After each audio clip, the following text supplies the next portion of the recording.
И покрај вчерашниот неуспешен обид и вложениот огромен напор на ресорниот министер за култура, господинот Роберто Лоџодовски, со промовирањето на стратегија и акцијски план за културата, да ја дефокусира по широката културна јавност во Републиката и при тоа да ги релативизира скандалозните решенија во Националната годишна програма за култура за 2018 година и при тоа да ги амортизира реакциите на културните работници, реакциите не стивнуваат. Скандалозната годишна програма за култура во целост ја отсликува хаотичната состојба во државата и неспособноста на владеачката гарнитура. Дали децентрализацијата на која се повикува Министерството е всушност обид да се подкупи дел од уметничката сцена, што е крајно популистички и тоа не е и не смее да биде национален интерес во културата. Имено, Министерството за култура сосема погрешно ја толкува децентрализацијата во културата, која евидентно има намера да ја спроведе преку дисперзирање на ситни средства за реализација на проекти од крајно локален интерес. Но дали наменски и неслучајно овие проекти се избрани за истите да бидат дел од програмите на веќе доделените мегапроекти, како што се, например, Open Струмица и Битфест Битола?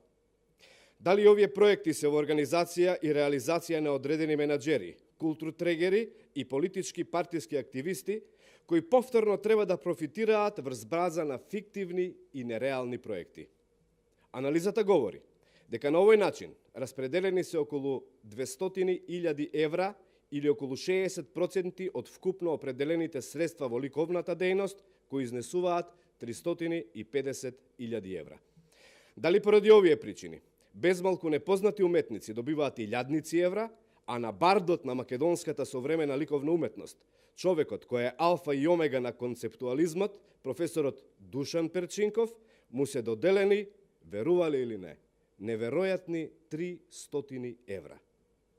Дали поради овие причини Остен Скопје, Друштво за новинска издавачка дејност за 50-тата светска галерија на карикатури Скопје 2018 и за својот 50 годишен јубилеј има добиено 2 милиони денари, а за 70 годишниот јубилеј на Националната галерија на Македонија, која има во владение 3 галериски простори, има одвоено само 500.000 денари. ВМРО ДПМН ја прашува дали има, и ако има, која е поврзаноста на Сонја Абаџиева Димитрова, член на Советот за култура при Министерството за култура со Остен Скопје, Друштво за новинско издавачка дејност. Почитувани, оваа програма не ги отсликува реалните потреби во културата. Истата не е развојна и е насочена кон деградирање на културните установи со повеќе децениско културно живење, како и фаворизирање на непознати лица на сметка на професионалните уметници.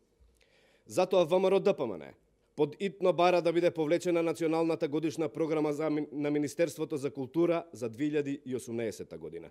Исто така, ВМРО ДПМН поради изготвување и објавување на ваква скандалозна годишна програма, наместо обиди за амортизирање, релативизирање, дефокусирање на јавноста од актуелните проблеми произлезени од програмата, очекува министерот за култура да понесе полна, морална и политичка одговорност. Ви благодарам.